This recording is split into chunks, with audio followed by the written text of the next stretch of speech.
Monica, welcome to Living Well. Are you there? Thank you. Oh, good. I'm here. I was fretting about the technology this morning. There's always something. I was, but I'm so glad that you can join me today. And I thought we could start with maybe just introducing yourself to our listeners and kind of a little bit about where you came from and how you came to do this work. Sure. Well, you gave me a nice intro there, and I'm happy to be here today.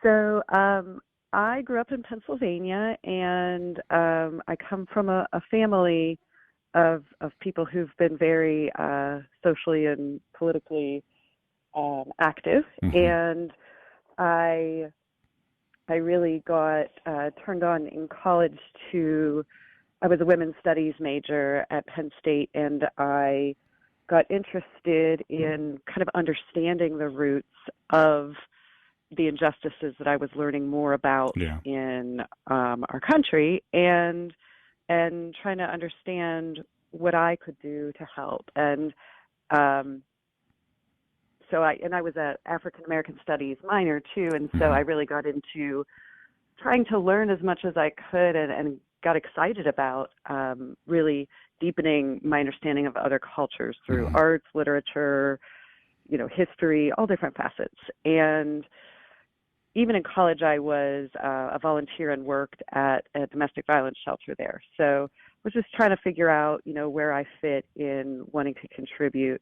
and serve my community. From there, I spent some time, I taught English in France, where I realized that I enjoyed being an educator and also getting to know other cultures, even more so, more immersive, and kind of caught a travel bug there. I saw a good bit of Europe and decided to start learning Spanish too. When I got back to the U.S., I spent a little bit more time here and realized I wasn't quite done yet with exploring and trying to connect and serve in different ways. And so that's when I joined the Peace Corps. And I was fortunate to go to South Africa. It was 2006 to 2008. Wow, and that's a long time. Served in community development projects that were all working with people living with or young survivors of families who had HIV or AIDS. So it was very, very intense work. It was there that I truly learned just the beauty of people's ability to persevere and survive and make the best of things and treat each other with kindness and really to be enormously generous, even when their own circumstances were not, substantial. Yeah, they have so little yet. They have such big hearts and willing to share, right, and help in this really phenomenal way. It really was stunning to me, coming from kind of an individualistic culture where I know so many of us, we're like seeking ways to connect and serve, and you see how people flock to natural disaster areas and things because we have that drive in us. But we have such an individualistic society at the same time. And to be in a more kind of communal-minded society, sure, there were people who were, on their own path and who, kind of had that capitalistic drive for sure. But, most of the people that I encountered, particularly in the village where I was, they just wanted everybody to be okay. And they wanted to do their part to try to lift everybody else up. And that was so inspiring to me, particularly because they looked upon me and they said, who is this young woman, who's not married, who doesn't have kids? We need to help her. And it was a wonderful thing to kind of flip the script there a little bit, and to really see that one of the greatest assets people can have is their positivity and their perseverance. Yeah. And so I walked away from that experience with a really different lens of, there's not these people in the world who are poor and need help, and those of us who are, privileged and can give help. It is that we need to work together because Yeah. we all have something to learn from each other. We all have something to give. Yeah. And we all have gifts that we have, come through life with because of our experiences. So, And you can't that was say kind enough of about my that earlier model life. of, working together, not one helping the other, but together helping each other, is such a, an important shift in mindset. So, and I suppose too, and how you kind of move forward, right, in bringing more justice and equity into our communities. Right. Yeah. And, when kind of segueing into what we're doing now with Horizons, I mentioned too that I worked with Our Voice, which was a wonderful experience and is an amazing organization here in Asheville. And that, helped me learn about this community. And then I really realized that my passion lie in education. So I got a master's in teaching English to speakers of other languages. And through that, found myself at Carolina Day and found out that there was a couple who wanted to start a Horizons. They're deeply involved in the community and at Carolina Day, Swati Patel and Himanshu Karveer, and they really wanted to start a Horizons program on Carolina Day's campus. And I had not heard of Horizons before, but like many people, whenever they spoke to the school and told us about this program during our teacher work week in 2017, I was in tears, seeing the videos of the programs from other parts of the country and knowing, that we had such a significant issue in Asheville with concentrated generational poverty and the achievement gap that arises from those circumstances. And then to see that how effective these programs were in other parts of the country, I was so proud that we were going to do it. Yeah. And of course, shortly thereafter, I found myself in conversations about being the director to help get it started on campus. I'm going to do it. I'm like, wait, we're doing this? Oh, I'm doing this? Great. Yeah. You're listening to The Living Well right here on Asheville FM. And if you're just tuning in, Monica Antinoza of Horizons at Carolina Day, has just let us know the founder and founding executive director for Horizons. So why don't we... I'd love for you to share a little bit with our listeners, this understanding of equity and what we say is, some of the gaps that happen as a result of, achievement gaps or things of this sort, right? But when we talk about, how do you explain, equity to others? So, because this is, in some way, right, what drives this program. Yeah. So there are a lot of good kind of videos and visuals out there if folks feel like poking around to see those. But to describe it in words, for the longest time in our culture and even in the language of our laws, we have this idea of equality, but equality has the assumption that we all start from the same place. So, we all start from two parents who, are married, heterosexual couple, that they both went to college, that they both work, that you're in a middle-class household, that, that you have the opportunity to go to a school that is safe and that has good materials and that is appropriately staffed and that you have enough to eat. So equality is we all have the same chances and we all can achieve our potential. Right. And that would be beautiful if, that's how our world and our community function. Right. But the reality is we know we all start from really different places. And, and that place where we start, when you look at it, any in-depth study that looks at where people start in life and what they achieve shows a really clear link to that, because of particularly the opportunities that are there for education.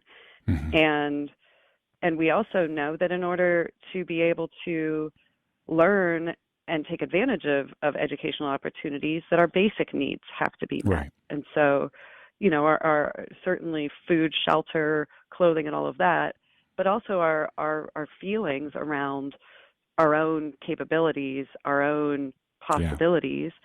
And, when you have the history of racism that we do in our country, those opportunities were deliberately removed from people for a very long time. And so it wasn't just that, Right. people have potential, people can make something of themselves. It's like layers of complications.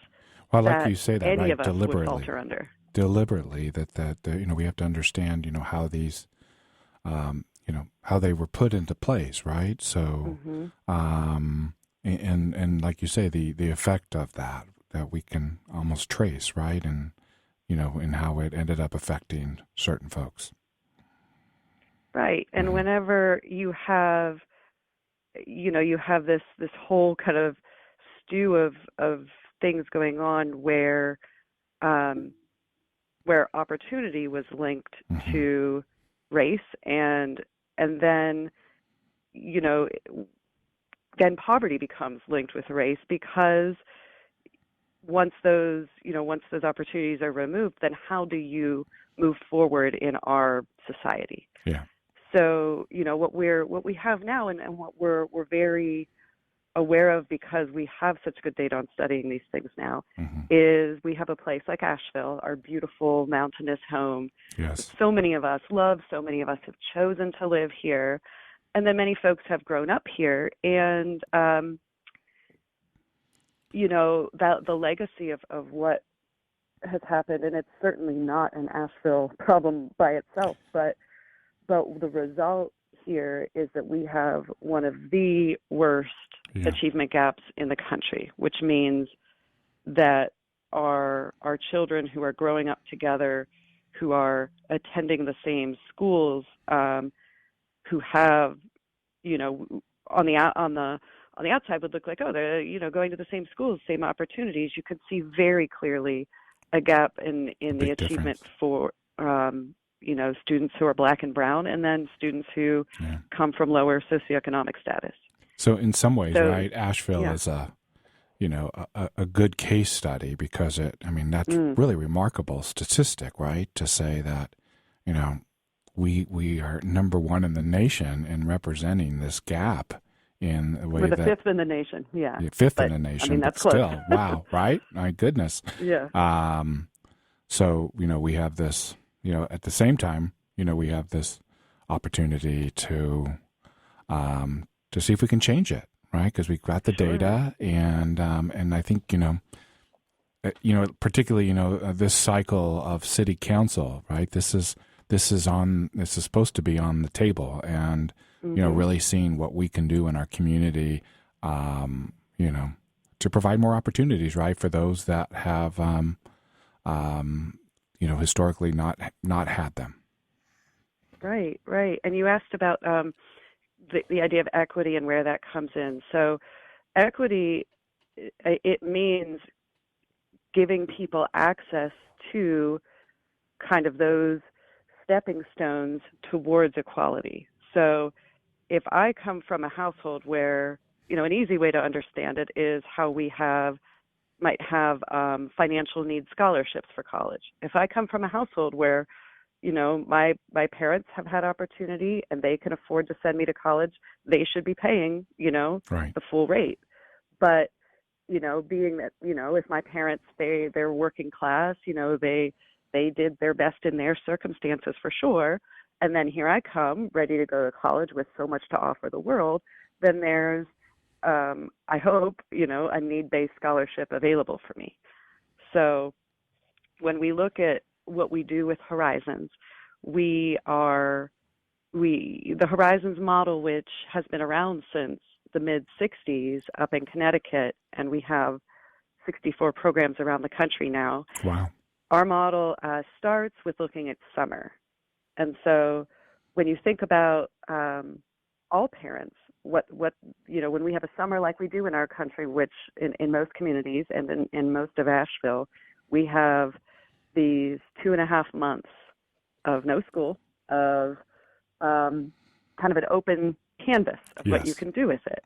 And so all families want their children to have, fun, productive, creative experiences over the summer, educational experiences. And, many people pay quite a bit for those, for amazing summer camps, for enrichment programs, for, lessons and trips. And that's expensive. Wonderful. Yeah. But, not all of us and many, many folks in Asheville don't really have the opportunity to do that. And so we look at summer to say, one, we don't want children to fall behind during the summer, which is called the summer slide. And there's a lot of data around that as children fall behind during the summer for those early years of education when it's so crucial for kids to be learning to read and for developing their social and emotional skills, that by middle school, kids can be years behind because of what happened in learning loss over the summer. So we really look at that as where that equity piece can come in. Yeah. What can we offer over the summer that is above and beyond, far above and beyond what our families could do, without that level of support, and really make it fun, educational, inspirational, and drive, that desire in the kids that's there to become passionate about learning. Well, I'll tell you what, Monica, we're going to leave that as a cliffhanger for our listeners to get them to stick with us through the break and talk more, right? How things came together to create Horizons and, the kind of things you can do in the summer to, really support kids, right, and their development. Yeah. All right, so we're going to take a break, and you're listening to Living Well. I'm Dr. Bob, and in honor of our guest, Monica Antanaza, who is the founding executive director of Horizons at Carolina Day, I have a new release by Jackie Ray Daniels on her album In the Blood. This is the classic Crosby, Stills, and Nash, Teach Your Children.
Of tender years.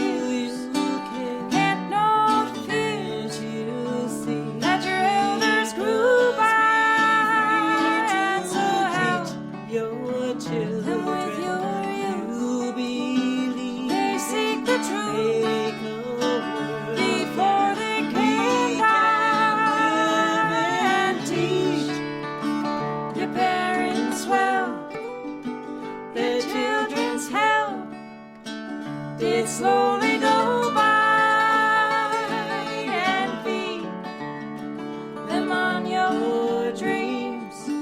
The one they picks, the one you'll know by. Don't you ever ask them why. If they told you, you would cry. So just look at them and sigh, and know they love you.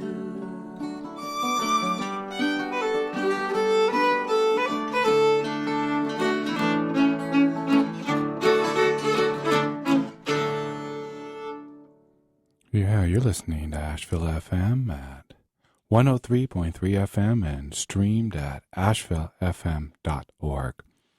Programming support is brought to you by Dermatology Consultants of Asheville. Dr. Mendez and his team provide dermatology services, hair disease treatments, skin cancer screenings for adult and children, as well as surgery for adults. More info is at dermatologyasheville.com. Well, I'm Dr. Bob, and you're listening to Living Well. Airs every Monday, 8 to 10 a.m., and at 10 a.m., Democracy Now! With award-winning journalist Amy Goodman. Well, if you're just tuning in, my guest today is Monica Antonazzo, who is the founding executive director of Horizons at Carolina Day. She's passionate about making authentic connection with children and families in order to work together for equity and social justice. You still there, Monica? I'm here. Wonderful. So, how do you find the children for this program?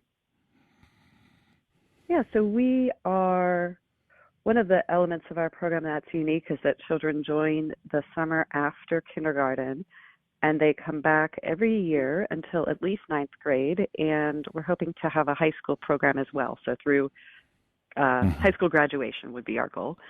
And we work with two schools in our community. We work with Ira B. Jones in North Asheville and with Avery's Creek, which is a county school. And we have a really good partnership and relationship with the principals there and the teachers as well. So every year around this time, we meet with the kindergarten teachers, and we talk to them about, they know about our program really quite well at this point. We're now in our fourth year. But, if there's anybody new or if we have any little, updates, we connect with them, and they put their heads together and they recommend Children for Us, who all of the children are on free or reduced lunch at the schools. And all of them, they know that the teachers know that they would really benefit from a program like this and that they could be at risk of that summer slide that we talked about. And so just really wanting to make sure that they had great opportunities for individualized teaching over the summer, for, a plethora of educational experiences. And so, as you can imagine, they have quite a number of folks that they would love to send, but they really try to collaborate so that they are recommending people who they know could benefit, who will be here over the summer, and, kind of continue on that progress that they've been trying to make over the school year. It's quite a commitment to kind of, have something that you can count on for like 8 years in a row of summer experiences. And I know it goes beyond that because I know you're reaching into the school year, but it's almost like, these kids get the golden ticket, and this opportunity to, to have this kind of community support wrap around them, and support them. And, it sounds like you're really, wanting to inspire these kids to, enjoy learning and experience their creative selves and, so many things, so many good things. It sounds like you're doing, with the summer program. Yeah, well, like you said, it's definitely it's a big commitment from the families, and they put a lot of work into it. The idea of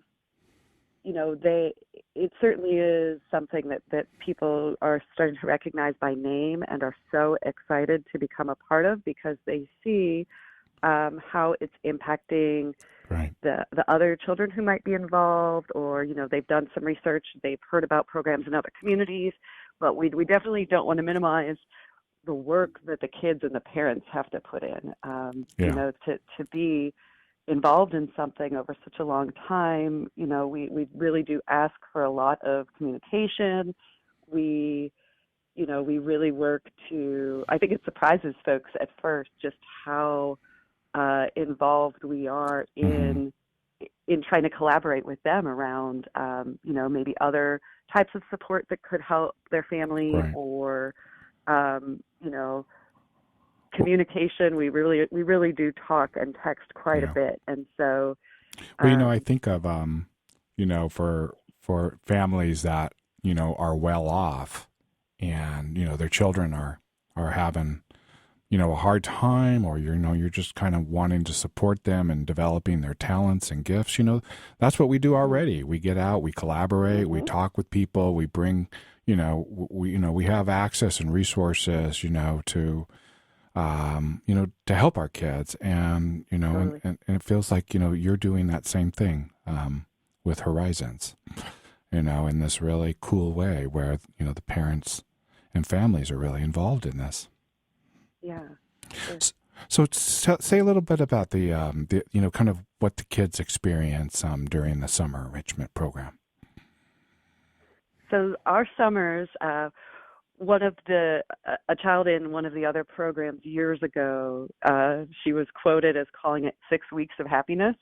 And so all of us call it that now. And it really is, it's definitely a joyful experience. It's packed full of activities. All of our Horizons children are in classrooms. We have a 5-to-1 teacher to student or student to teacher ratio, so they really get a lot of small group or even one-on-one work to try to either mitigate any gaps that we're already seeing, or just keep them excited about learning, or push them ahead. We have many students who excel in this environment, and they just so take to it. That's a big piece. We try to keep it project-based so that it doesn't feel like summer school. When you ask the kids at this age, what is Horizons like? They say it's like summer school, but so much more fun. And it's not a camp because we learn, but Right. they're trying to figure it out too. Like, what is this that we're doing? Yeah. But they love the hands-on STEM projects. Art and music are a big part of what we do. We spend a lot of time outside. Carolina Day has a gorgeous campus with some woods right in the back, and so they really get to explore. We do, all Horizon students around the country learn how to swim. I think that is so cool. That is kind of the, the one thing you do is swimming, because it just, it seems to offer so much, and in being able to be comfortable in water. Yeah, I think it's something that a lot of us take for granted. I know. If we have been exposed to swimming, or our parents knew, so our parents threw us in the pool when we were very young. But if your parents aren't comfortable, then the chances of you kind of inheriting that fear of water is pretty high. And we, of course, can realize that swimming is a life-saving skill, but it's also amazing exercise and stress reduction. And it's a joy. It's such a joy Yeah. to be comfortable and be in water, so to open that door for Absolutely. them is remarkable. Yeah, we really do see, one of the things that has been studied a lot lately around what creates a successful student who grows into a successful adult is the ability to take safe risks, and the ability to step outside of your comfort zone. Yes. And swimming is something that's so tangible. It's such an experiential learning moment that the kids go through for years of stepping things up a notch. Now your feet are in the water. Now you're swimming with somebody. Now you're swimming on your own. And we really do see that transfers into the classroom where people might be nervous or shy, and how it helps them kind of push themselves. Did they get it by the first summer? Do they The swimming? Like I guess it would be the first graders, right? To kind of get the first exposure to swim lessons. Do they tend to kind of do they need more than 6 weeks, or can they learn it in that time Well, it's definitely an individualized experience in the pool. We have some children who are just, they're ready to go. They've swam before, they've had lessons before, and having that level of frequency is just incredible, to see how much they learn.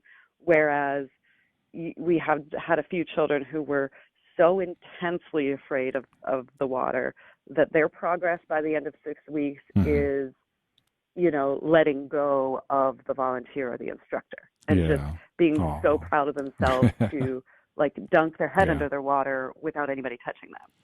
So right, they're just facing their fear, right? They're just trying to be as courageous as they can, knowing. Yeah, and we have had Horizon students in other programs around the country who've gone on to college as swimmers and divers.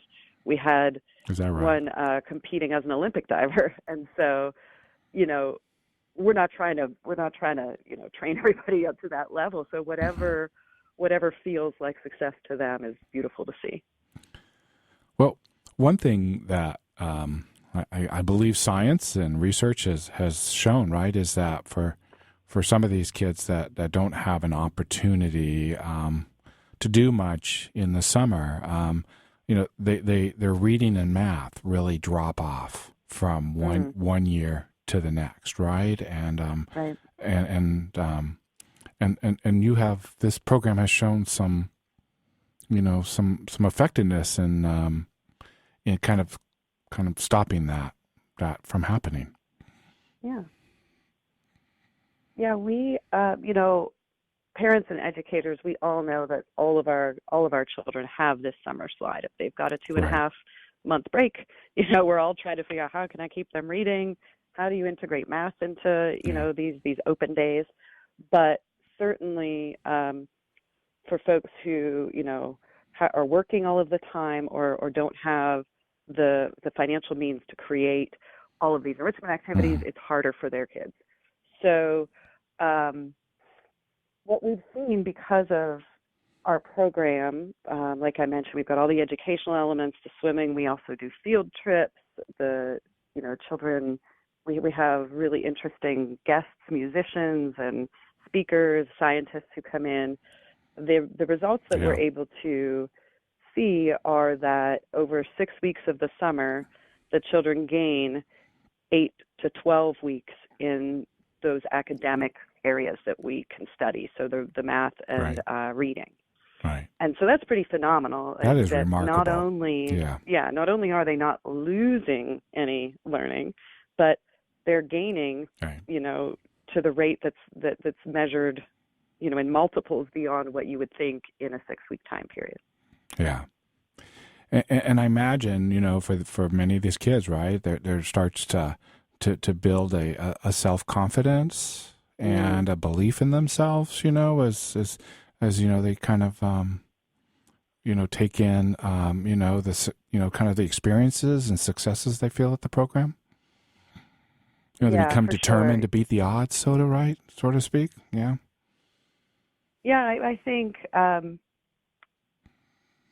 think it develops over time, and where that confidence can come from too is that feeling of being welcome and being included, being involved, sensible, having agency in their education and in pursuing what feels important to them, and acknowledgement, acknowledgement of the reality that many children face, which is not just witnessing, but being a part, like feeling and knowing the inequity that's out there. So, we're not trying to ignore any of that. And I think that's what an empowering environment is, where we can talk about these difficult subjects and not try to steer clear of what might seem uncomfortable, because our kids are living those experiences. Yeah. And as their voice, as we open opportunities for their voices to be heard and they use them, then the confidence builds more and more. Yeah. And did I remember right that there's a 90% or higher high school graduation rate for kids that participate in the Horizons program, and that many go on to college? Yeah, so that rate, I think in the recent measurements, Right. the high school graduation rate was around 97%. 97%. That's amazing. Yeah, it's pretty remarkable, Yeah. because even, when you look at people who come from these economically challenged backgrounds, Mm-hmm. that rate can be, that rate can be in the 70s in some places, could be even worse. And so 97% is really impressive. And then 91% of those students go on to college or other professional training. Wow. 9 out of the So- 10 kids feel that kind of ambition. That is wonderful. Yeah. It's what's great about Horizon, right? Since it's been around since the 60s, is they have, so much research, right? That can can show what the benefit of these programs do. And it's so, on one hand, I know it's complex and a lot of work, and yet on another hand, what a wonderful solution, or at least one solution, that the difference a 6-week enrichment program can make in a child's life is kind of remarkable. Yeah. Well, I think, we are part of, I think the long-term nature of it is what is so impactful. Yeah. There are so many different organizations and programs that are taking more and more of this equity lens, or have always had it, and are providing a great summer camp experience, or a great, summer science enrichment experience, or a dance scholarship, or things like that. And I think what we do, the benefit of what we're able to offer, is that it is ongoing. And so you really get to know each other as teachers, as students, as families, trust each other, and grow together. And so, I think we're a part of what many people in Asheville are trying to do. What, Asheville City Schools Foundation has incredible efforts. There are numerous organizations working to improve literacy. You've got Open Doors trying to, specifically focused on closing this racial achievement gap. And so, I see us as one part of what many people in Asheville are trying to achieve. Well, what seems too is, you're just such a sliver of Asheville with the 2 schools that you work with, and just thinking of all the other kids, right? That, that, don't get that opportunity, but they're waiting, right? For their ticket. So, yeah. And it sounds like it's, it becomes really a year-round thing for you as you're also finding ways to plug in during the school year for the kids. Yeah, so many of the larger and older Horizons programs have school year programming as part of their offering. And, we had that on the docket, but we actually dove right into it whenever school became remote last year in March, all of a sudden. And we realized right COVID. away, we started talking to our families, surveying everybody, finding out what was going on with work and basic needs and educational needs. And we just wanted to be, again, another partner in that approach to support them, and to be making sure that the kids continue to have diverse educational experiences. So we started last year with a Reading Buddy program where all of our students had the opportunity to have a one-on-one, and most of them took the opportunity to have a reading buddy who was a volunteer. And we got gifted with, I think I had 4 AmeriCorps volunteers kind of fall in my lap last year, which was amazing. And then we had our own staff overseeing the volunteers to make sure, to just be there to support them. And the kids were reading and getting used to the technology. And so over the summer, we got a grant from the Dogwood Health Trust to buy some tablets because we had to offer our program remotely over the summer, which went really well. But we had lots of layers of support for tech support for the families. We delivered food over the summer. Yeah. We delivered STEM kits that were great, fun science experiments. But so we had these tablets, and we had this know-how for offering online programming, and also our families were much more comfortable with, doing remote sessions because that's how their school has been. So we started an online tutoring program this year where our oldest students, who are currently in grade 3, are in they're in a class taught by our founding lead teacher, Beth, is really focused on making sure that they have those reading skills that are so important to have down by the end of 3rd grade. Right. And then our younger students are in one-on-one tutoring with our volunteers, and they are overseen by Kennedy Kirtland, who is our amazing AmeriCorps Vista. And so we have all of this going on, and I think, the feedback I've heard from the families is that they really appreciate that one-on-one and intensive learning that's going on. Yeah. Well, Monica, I'm afraid we are all out of time, but I wanted to give you a chance to let people know where to find you on the internet, and to learn more about about Horizons at Carolina Day, and I'm guessing there's ways for folks to get involved if they'd like.